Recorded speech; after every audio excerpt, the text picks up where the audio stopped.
4 வருஷம் ட்ரை பண்ணேடா, இன்னுமாடா உன்னால முடிக்க முடியல. உங்க அப்பா சொல்லலாம், நீ இந்த 4 வருஷம் வேலை பார்த்திருந்தா உருப்பிட்டிருப்பேன்னு. உங்களுக்கு மட்டும்தான் உங்களை பத்தி தெரியும் எந்த இடத்தை தொடக்கூடிய சக்தி எனக்கு இருக்கிறது என்று. சில வெற்றிக்கு சில காலங்கள் எடுத்துக்கொள்ளும், சில வெற்றிக்கு சில காலம் வேணும். இன்னைக்கு ஈரோடு மகேஷுடைய பேச்சு இன்னைக்கு எவ்வளவு தூரம் உட்கார்ந்து கேட்கிறாங்கன்னா, எனக்கு பின்னாடி 15 ஆண்டு கால உழைப்பு இருக்கு, 15 ஆண்டு கால அவமானம் இருக்கு, 15 ஆண்டு கால விமர்சனம் இருக்கு. அதையெல்லாம் தாண்டி மட்டும்தான் ஒரு மனுஷன் ஜெயிக்க முடியும். கோபுரத்தை பார்த்து வியக்கிற மனிதர்கள் யாரும் அஸ்திவாரத்தை பற்றி பேசுவது கிடையாது. அஸ்திவாரத்தை பற்றி நினைப்பவன் மட்டும்தான் கோபுரம் வளர்ப்பதற்கு தகுதியானவன் என்பதை இங்க இருக்கிற அத்தனை பேரும் மனதிலே தெளிவாக பதிய வைத்துக் கொள்ளுங்கள். வெளில இருந்து பாக்குறது, ஓ சூப்பர் ஈரோடு மகேஷ், அப்பா பயங்கர நல்லா சம்பாதிக்கிறார், சூப்பரா இருக்காரு. 5 வருஷம் நாய்படாத பாடுபட்டு வந்திருக்கோயா.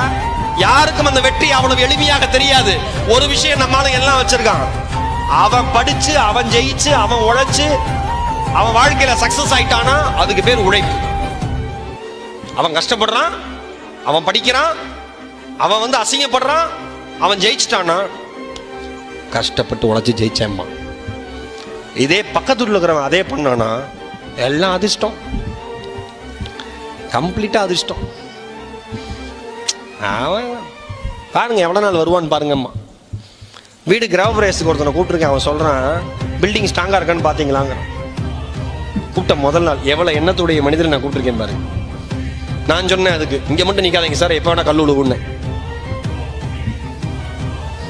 நாம ஜெயிச்சா அதுக்கு பேர் உழைப்பு, அடுத்தவன் ஜெயிச்சா அதுக்கு பேர் அதிர்ஷ்டம். நம்மால என்ன வேணா சொல்லுவான், கவலையே படாதீங்க, ஓடிக்கிட்டே இருங்க.